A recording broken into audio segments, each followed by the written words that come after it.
Hello,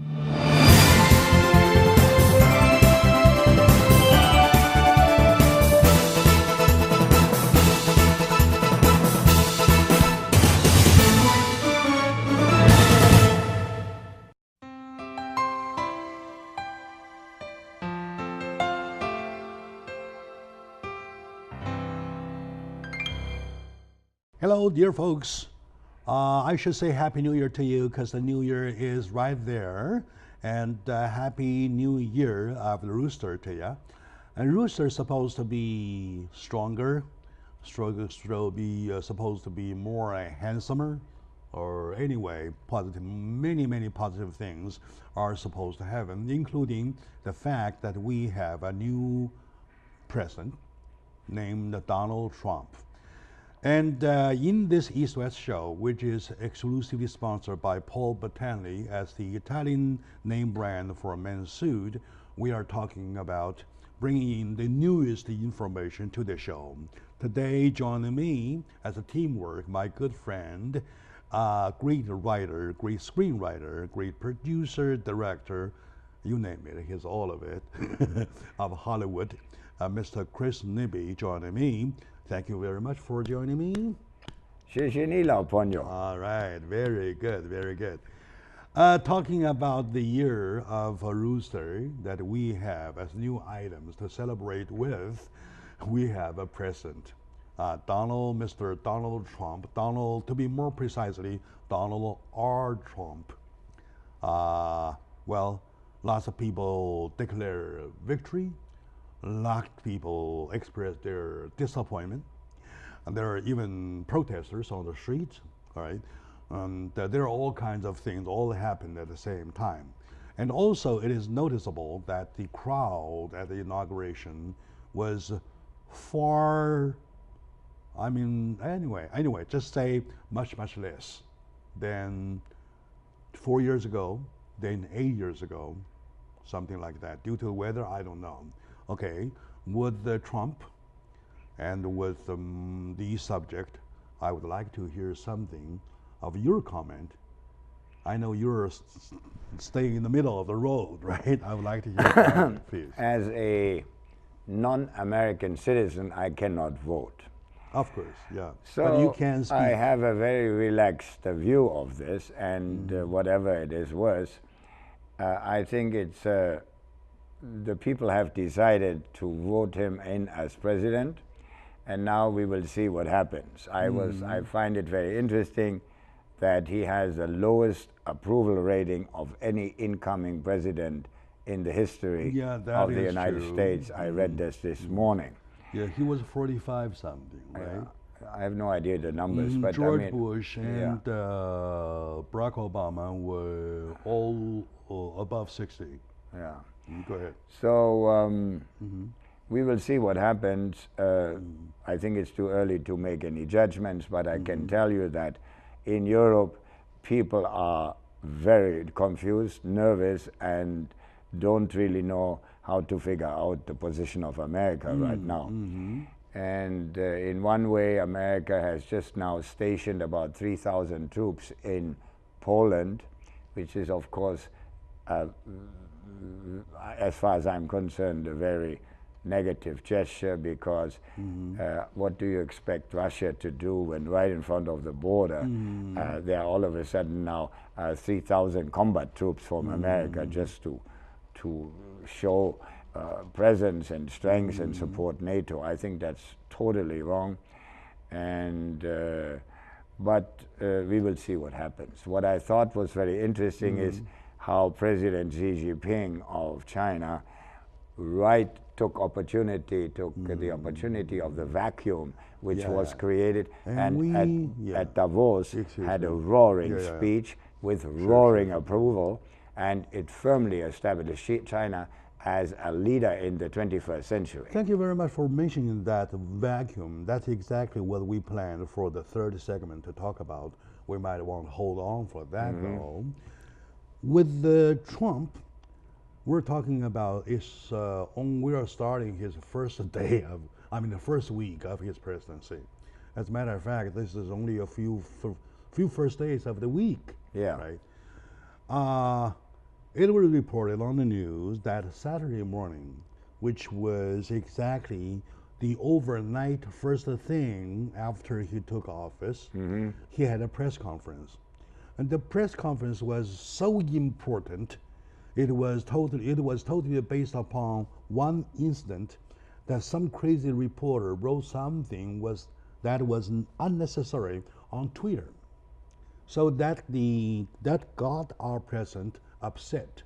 So early in the morning, he decided, let's get a press conference. So press conference was held right out of his bedroom window at the White House. Okay, and after all, it's just matter small like this. Right? Lots of people showed their concern about this, that a president of the United States, which is supposed to be the greatest man of the world on earth, if he is upset this easy over small matters like that, so later into his presidency, he's going to see zillions of bigger things than that. What if someday he's pushed overboard, he's pushed over the limit? Well, so your comment, please? Yeah, I think it's scary. Very scary. It's scary if somebody has such a thin skin. But of course, there are mechanisms in place here that a president cannot do what he wants. So I hope that these mechanisms work, and that America is not doing something which is causing a major global disaster. But I think the whole thing is in flux. I think it's very difficult to judge right now, and I think I tell you, in Europe, the people are very concerned because this is not the way politics work in Europe, and the whole situation of they cannot really comprehend the situation Theresa of May America. was or has been fully in support with him of Prime Minister of UK. Okay, you see, the Brexit is another thing which is actually quite serious, because it may or may not be the beginning of the demise of the EU. All right. Some people in Europe feel that, you know, that Italy is bankrupt, France is bankrupt. Everybody seems to be bankrupt, all the major countries, and they're printing money like crazy, similar to the US, in order to keep these economies going. But the paymaster in the end is Germany, and there's only so much Germany can do, even though by supplying funds to France and Italy, they can continue to buy German product, and I believe 60% of German manufacturing is being sold to Europe. So, but a lot of people fear that this may also that the Brexit may actually the beginning of the end of the EU and the euro. Unfortunately, that is predicted, and not only predictable, but is successfully predicted. It is dissolving. It's no longer a union there, I believe. Euro, of course, is only a symbol that will go anyway after the collapse of the whole thing. The main structure, when UK draws out from it, and it collapsed right away, like a domino effect. Could be, yes. Thing is that at this very moment, it is just the right moment for the Europeans to look for a new leader. Yes. Who can kick in. Now that you mentioned the vacuum, right? So either United States or China, stronger nations, or India or whoever, strong enough to kick in. But looking at the Trump, we are still talking about Trump though. I'm talking about quote unquote a big word, manner. With a manner like that, would Europeans trust him to be the new leader? It may expedite actually the breakup because. All right, on the contrary. Yeah, it may expedite the breakup because you see also what I find remarkable, insensitive, is that idea of moving the American embassy from Tel Aviv to Jerusalem. All right. I mean, that is another insult to the Arab nations and especially to the Palestinians. And we have now the fact that Hamas and the other group, the group by Abbas, now joining together because you know, Israel is just continuing to build settlements, and that's just as the United States once again said, is illegal. And fortunately, the United States under Obama did not veto this, but just kept a neutral position on it. I think the whole world is right now in flux, and it looks to me that with that steady, take the Philippines, which are now going away from America and breaking up and joining actually China and resolving the South China Sea issues they have with China. So I think to me it looks very interesting that China seems to be in a very powerful position now, and because there is a vacuum, and the president has very cleverly. In other words, if we want to rephrase it, we're saying that this whole world is happening right now at a very kind of vivid moment. Yes.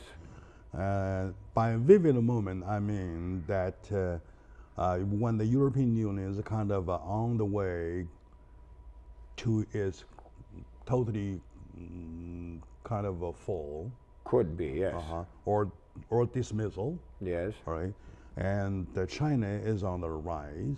Okay, lots of people try to give different comment, but as a reality, not a virtual reality, it is the reality that is on the rise. Yes. All right, and with the issues that as the Diaoyu Island, the sovereignty of Southeast China Sea, stuff like that, and people hold lots of opinions, and then now altogether there are lots of questions unanswered.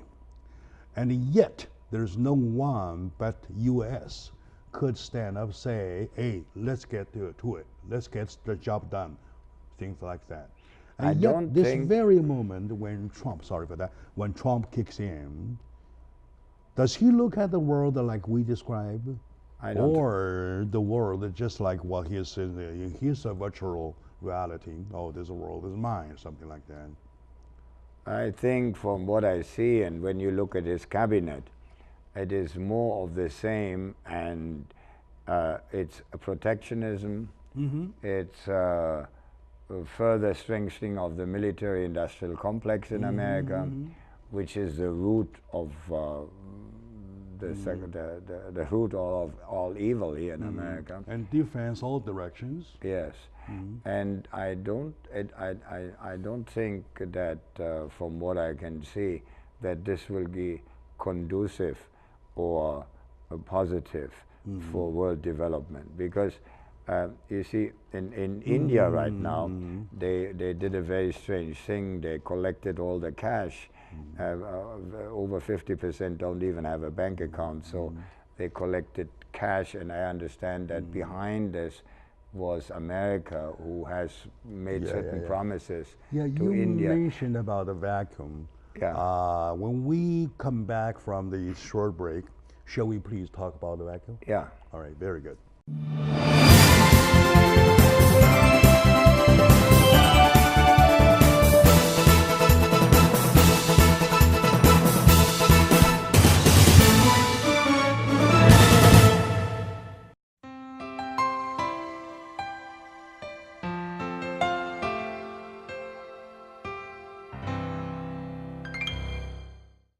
Hello, my dear friends, my dear audiences. Welcome to the East-West Show, exclusively sponsored by Paul Battaglia, an internationally renowned brand name for men's suit that represents not only culture but material, but lifestyle, but everything, even high tech. For example, if you spill water on it, the water roll away. And you on elbows, you never see a pop-up because it's a stretchable. All right, to Paul Botany, thank you very much for sponsoring. Back to the show.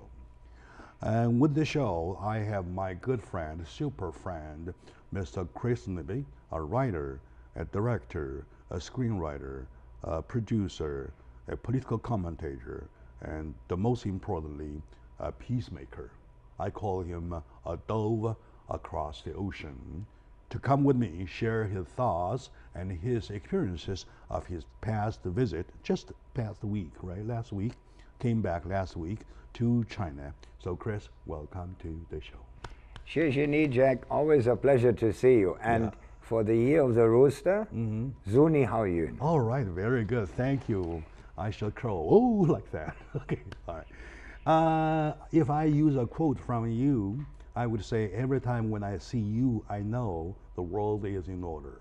Thank you very much. It is very much in order, right? Thank you. 谢谢 And 你. what kind of order have you found or have you noticed at this last time when you went back to China? I was invited by the Ministry of Industry and Technology to the virtual reality conference in Nanxiang, Yangtze Province. Nanxiang, Jiangxi. Yangtze, yes. Because virtual reality is a very hot subject matter in China now. And I had to make a keynote speech about how Hollywood embraces virtual reality. For film, it's a little difficult because, you know, it's a 360 vision. So in other words, you would have to turn around all the time. So it has a limited appeal for movie making, but it has a great appeal for commercials, for short subjects, and of course for video games. All right. So that was a very interesting experience, and the conference was very well established with a lot of exhibitors, and amazing how China is accepting and embracing this virtual reality. There's a special interest about it in Shenzhen. And it's a lot of companies have gone into this virtual reality business. What is the Chinese take of virtual reality, which is totally new to me? So if to my audience, well, I wonder if you could explain the take, your take, China take, and US take of the virtual reality. What is the function? For the China in the day-to-day reality. Yeah, the China take is that, you see, they are now very, very much interested and focused on new technologies and their development, and they are, because they are sort of trying to pass by America, and they are very, very hot on these new technologies.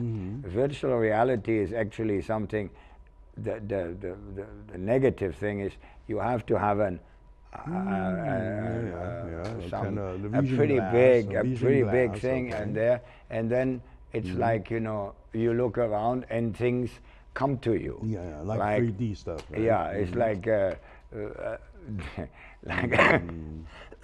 like if it's a ghost or a wild animal, they jump at you and you feel physically as if you're being attacked. So it's very well for video games. For movie, it's too. They tried it in Matrix. They tried pieces of it in Avatar, but to do it the real way, it's just too much, because people are not going to sit 1 or 2 hours with these huge glasses on. And secondly, it's a 360. You know, you have to turn around to see everything. So it has its limitations. Yet it's a very interesting experience, and like in a horror film or something, the ghost will really jump at you. You feel, you know. So it's quite an experience. Okay, now. There's two different ways of looking at the definition of virtual reality.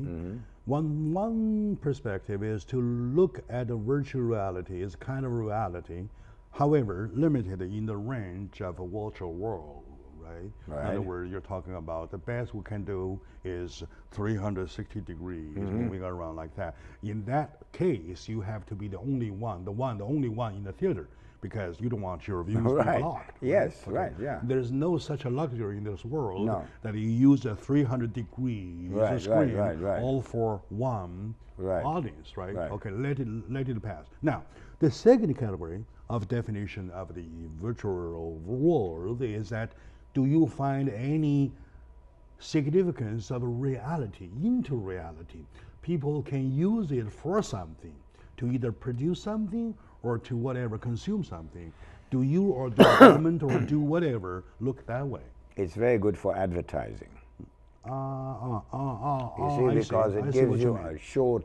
a short and quick jolt, and in a minute or two, you have a very strange experience. see. So a product presentation is very interesting, and anything short and anything like less than 2 minutes is very interesting. And I of see. course, video games. So it's like a new thrill, and the video game market is $1 billion business, and it will, and virtual reality is the new gimmick, and it will continue to grow at a spectacular speed. That's where the real market is, plus marketing of products. In other words, China is also looking at the marketing perspective, Yes, right? very They're not- much so. They're not trying anywhere else. No, But they're the trying both marketing and video games. Or video games. Okay. Yes, Also, marketing uses as a marketing method. That's one thing. Right. To get a part of the market is the war of marketing anyway. Right. Yes, because you see, you are with virtual reality. It's almost like, suppose you're cutting a loaf of bread. When you use virtual reality to promote this particular bread and show the slices, it's like you're cutting it yourself. It's a very exciting experience, and it's short and quick. Okay. You see, so it hits you as a very strong message. I see. So at the conference, when you were invited as a keynote speaker, though, you did say the part of us on the Hollywood side, Right. to introduce to China and to folks over there that what we do here, right? Right. No. Yes. And I showed that. I told them about the limitations as far as movie making is concerned. Oh, I see. You see, because it sounds great, but as long as you have this huge contraption to use this device to see it, it's not very. You cannot do that for 90 minutes. It's a short thing, yes. Short thing, yes. Yeah. So that probably give a guideline to ask people around to do it. So within short, that goes even more focusing onto the advertising Right. area, right? And So, anything product placement, you see. I'm a dummy of the whole area, all right? Don't laugh at me. I know nothing else. Yeah, I'm not a technician either, but I just could tell them But the thing is that facts. if you want to do it in the promotion, for promotion purpose, in the advertising world, though, do you expect your audiences to wear that device at the moment when it is on? They would have to, yes. So, and then when we do, in the normal cases, that when we do advertising, we just see any moment your eye catches on the screen, we catch you. Right. You are caught by the screen. Right. Now that you are asking your audiences to sit there and wait for you to show up, and it's still a show. Right. It's not accidental. No. It's still a show. Yeah. So It is. So you see, it's very good for, let's say, if you're a company and you're introducing product to a seminar or conference, you have 100 people, you issue them the contraptions, and you show the thing. That is, I think, the most successful thing. You can't have it on TV because it just doesn't work, because as long as you need this contraption, and they're trying to develop a more and more convenient thing. And I think there are limitations. I'm not a technician, but I understand that there are limitations to how small or how, let's say, how much like a glasses you could get. It seems to be that there is a box-like contraption necessary to make it possible to enjoy virtual reality to the fullest. But at least one thing for sure, that the professionals in China and the professionals in Hollywood, they both look at it that way, right. The same way. And of course, China, now is in the innovation phase, and they love new things. So investment capital goes in new things. Anything new, they go into it because they want to change, let's say the market is less concentrating on producing cheap productions or consumer productions, but they're now more and more into technology which they can apply on their market. Excuse me, what do you see the area or any subjects or projects that China and the United States can do joint handling? I don't think they could. That is something I think which I don't see that they could join hands. What I do see is that politically they should join hands. China is quite willing. Nothing with the politics. No, I'm talking about all in professionalism. I know, but that I see is lacking from the side of America, because China is ready, and as you have seen how President Xi very cleverly took the vacuum in Davos and pulled right in there. Oh, and thank God you mentioned the vacuum that President Xi Jinping took. And when we come back, probably we'll really have to talk about it. Shall we? Yeah. Okay, good.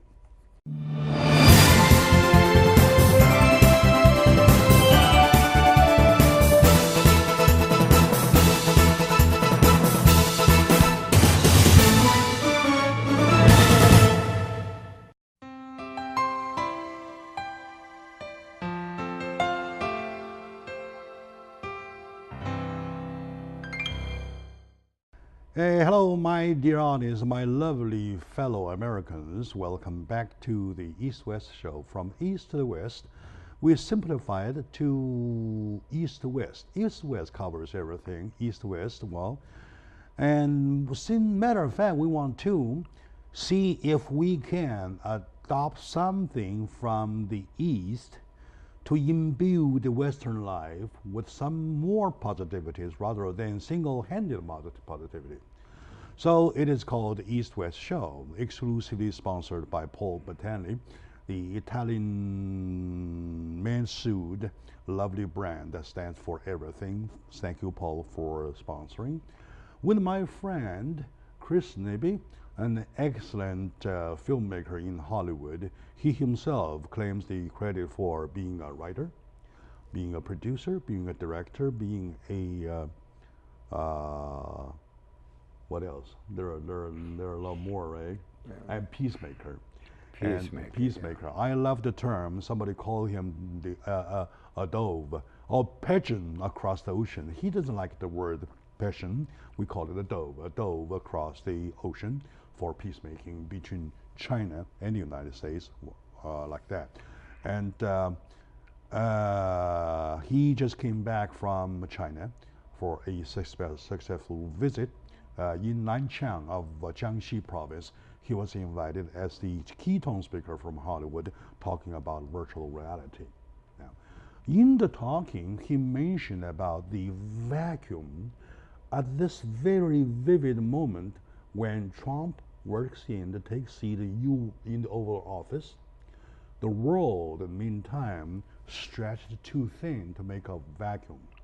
So I really want from you the definition of the vacuum, please.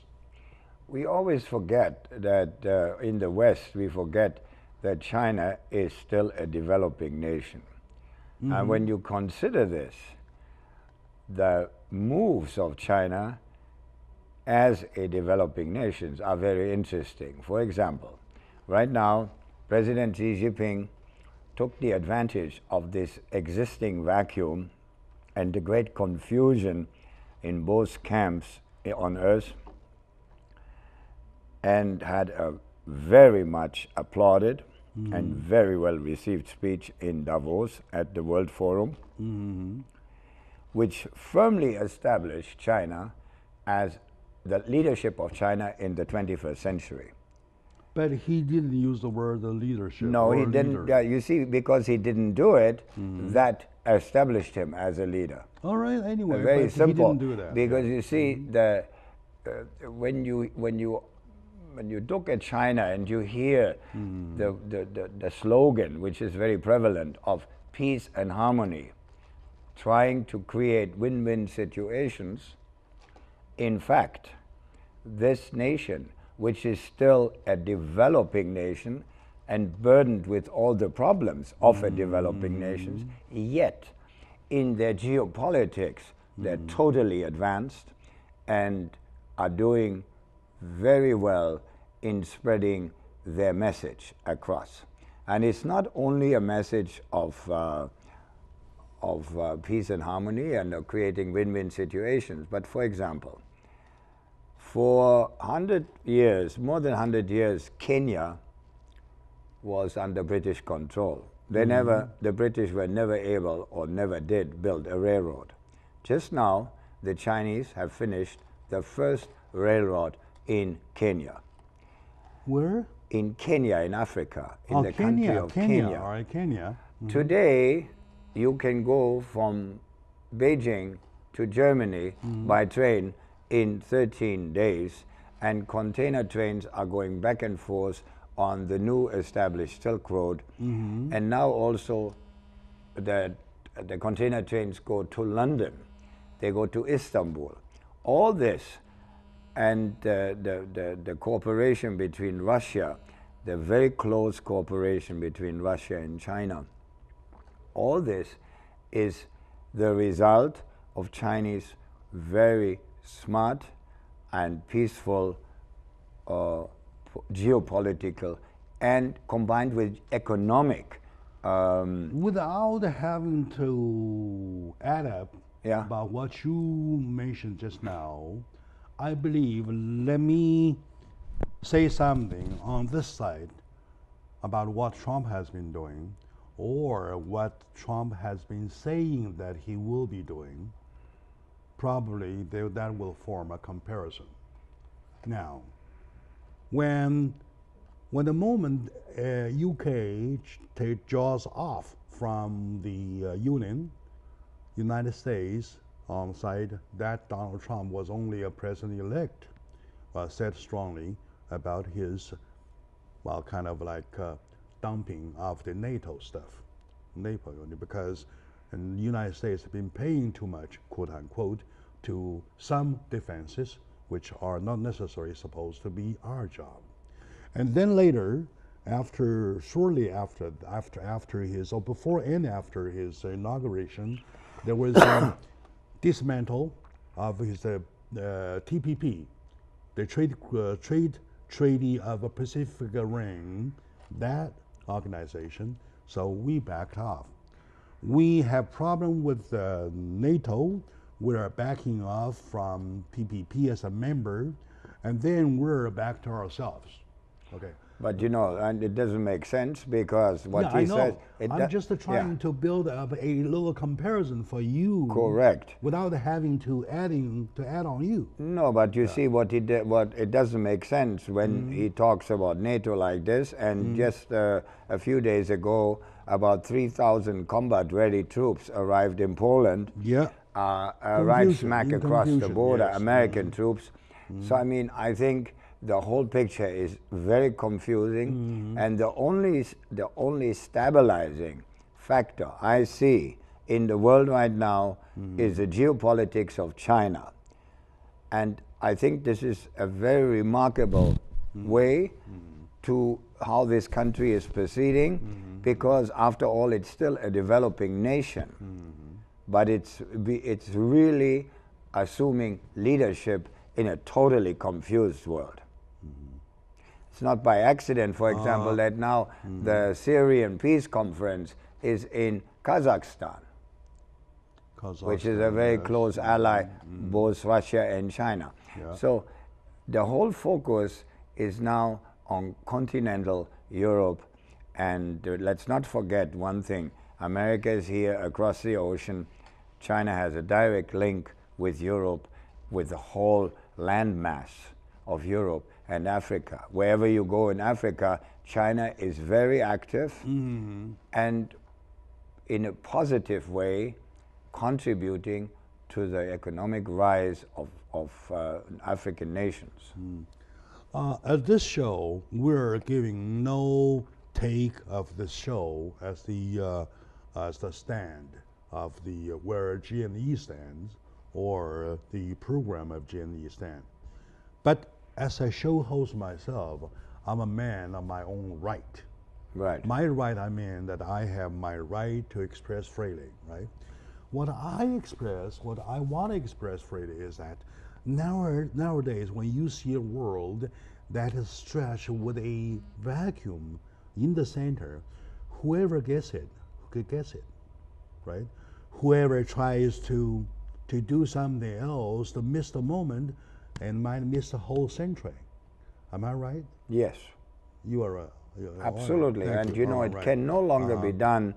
It can no longer be done as gunboat politics. And also, last night, as a matter of fact, a friend of mine, Craig Young, mayor of Yorba Linda, wrote me something of his comment on the Trump presidency.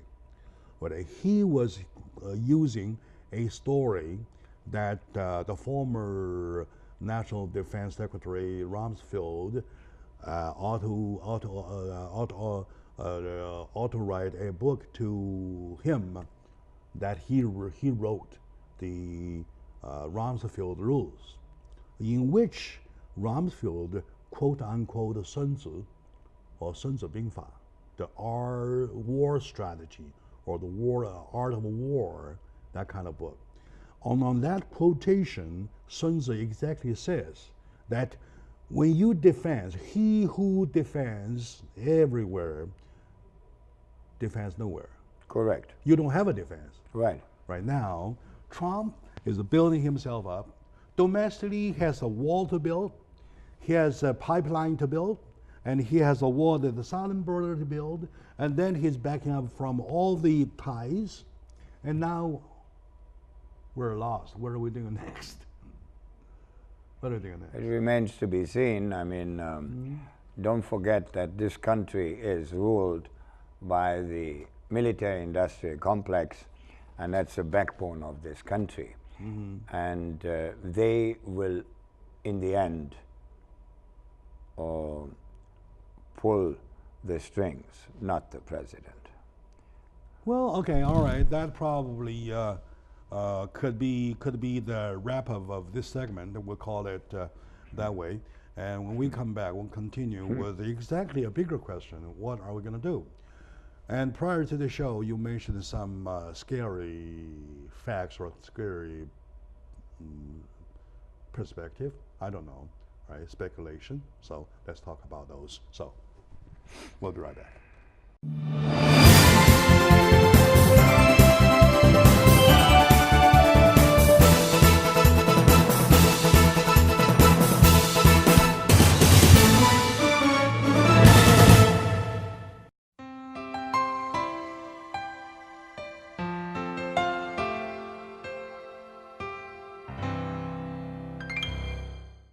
Hello, dear folks. Welcome back to the show. The East-West Show focuses on important issues that we believe that you need. All right. In our day-to-day life, of course, life goes on with or without Trump. Life goes on with or without Obama. Life goes on with or without Jack Chow. Right. So those are not important. If you are talking of somebody who is so big, to the extent that his take might be your take, his take might influence us, yeah?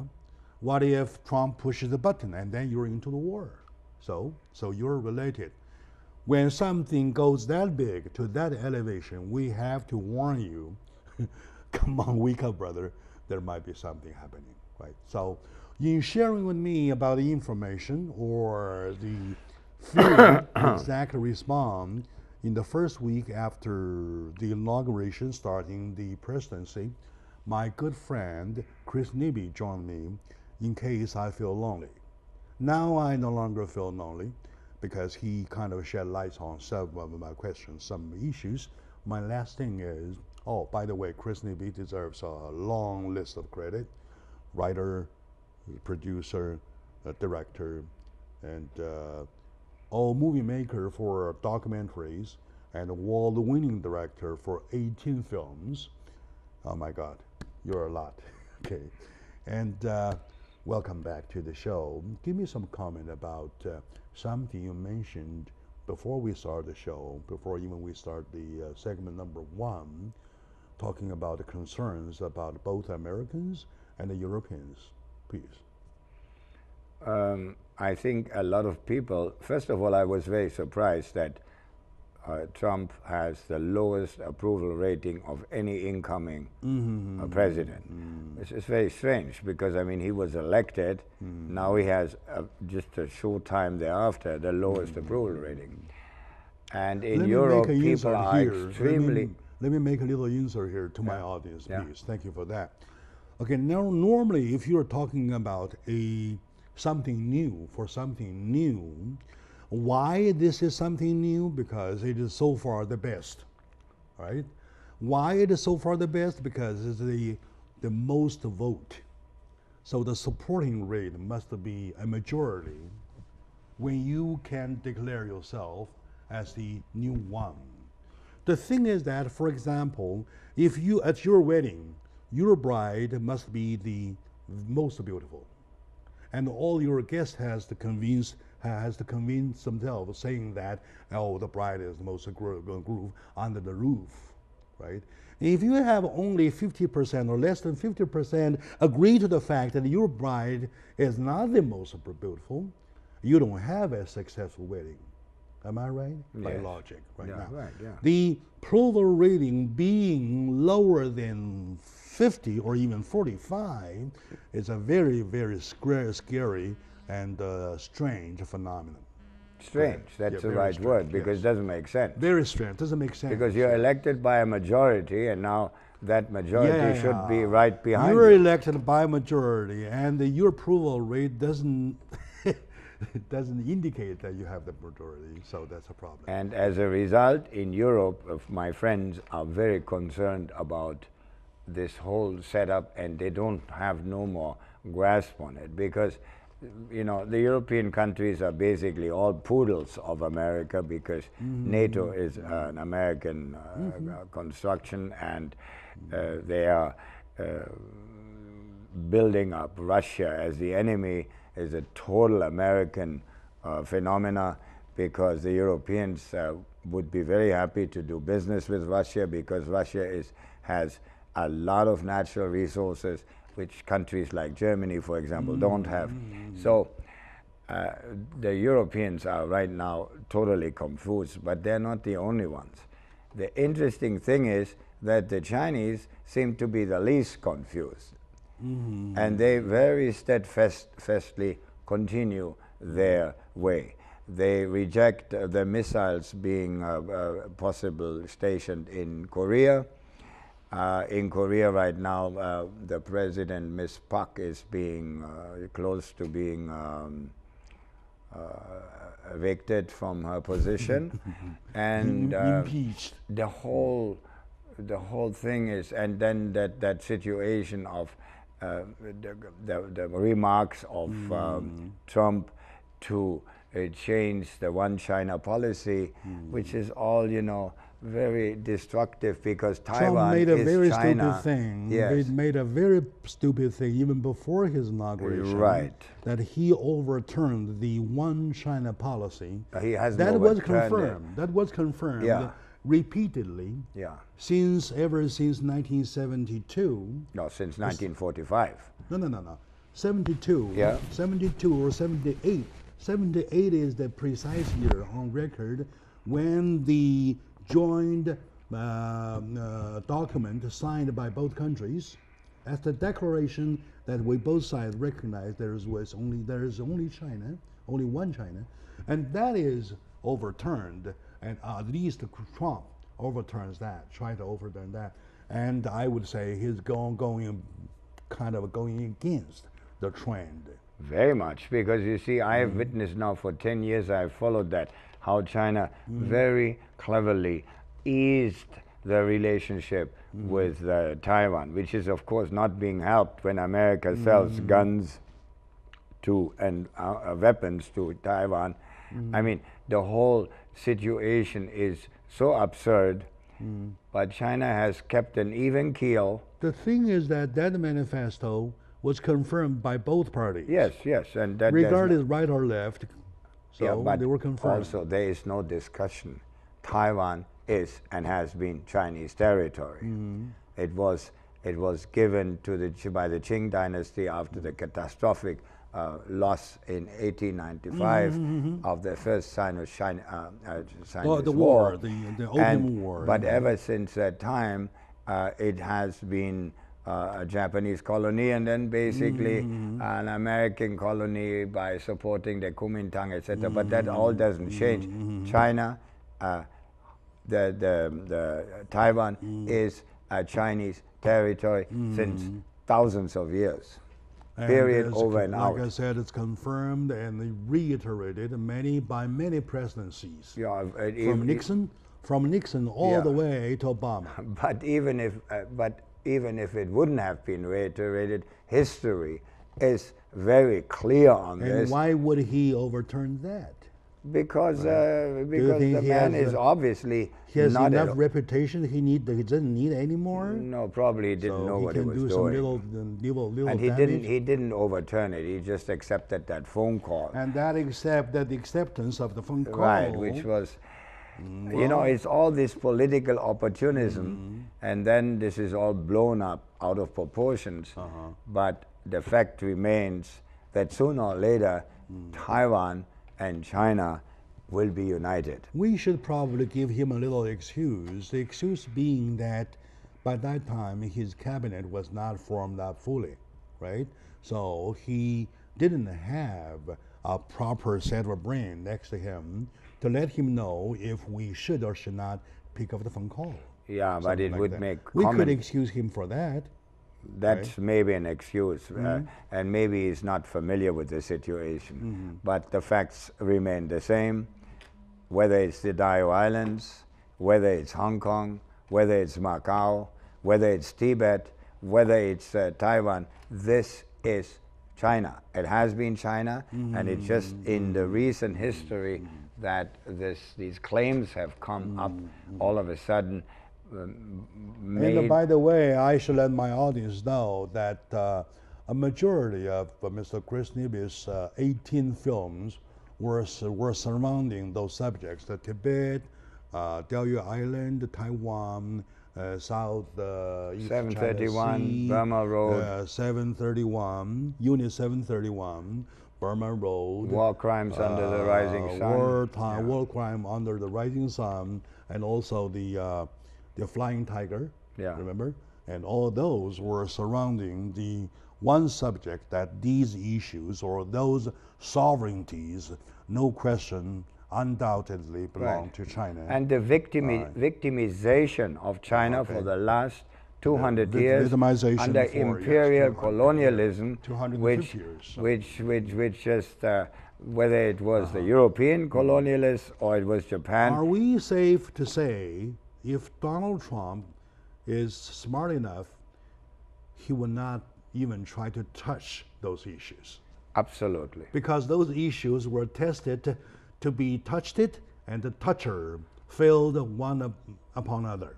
And China will not relent on their claim. And the claim is a historical fact. It's not some illusion. There are 2,000 years of proof behind this. A while ago, we were talking about our trepidation. We worry a lot, right?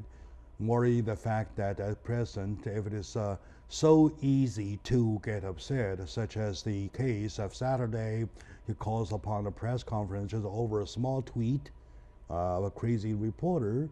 There are zillions of major things. We have bigger fish to fry. Absolutely. Right? So why would he do that? Now that we take that as standard for his manner, we're worried about someday he might get a button pushed just over a small matter. And I don't think so, because there are mechanisms in place to prevent this. Okay, now, before that, before that comes a reality, in between there are issues. There will give any given moment, some given moment, more given moment that he has to say something. What if some wrong word, wrong expression comes out through his mouth that causes trouble?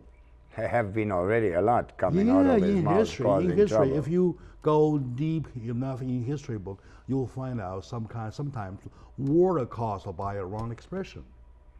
Yes, but I think war is not going to happen. That's not it. But what is happening is that insecurity, and all of a sudden the very carefully constructed balance in the world is sort of upset and in confusion. Everybody is confused because, after all, America, even though it is like the Roman Empire, as far as I'm concerned, it's on its demise, it still is the leader in the world, but it's very clearly challenged by China. And as far as I'm concerned, the 21st century is a century of Asia under the leadership of China. Whether the Western people like it or not, that's a fact. I don't have necessarily to be in agreement with you, but I would do the fact, I'll stick myself to the majority of my friends who I collected response from. A great majority of them say, Jack, give him some time. Let's watch. Right. So if you would agree with that recommendation, we give Mr. Donald Trump, our president, a little time to perform until we decide either to go hand in hand with him or something else. Right? Good. All right. My dear audience, we have to wrap up. We're going over time. We've gone over time already. Now, thank you for watching. And to my dear friend, Chris, thank you very much for sharing. Thank you for coming. 谢谢你, and once again, good luck in the year of the rooster. Very good. Okay? We're doing that. The same wish to you. Same wish to your European friends. Yes, we need it. We need it.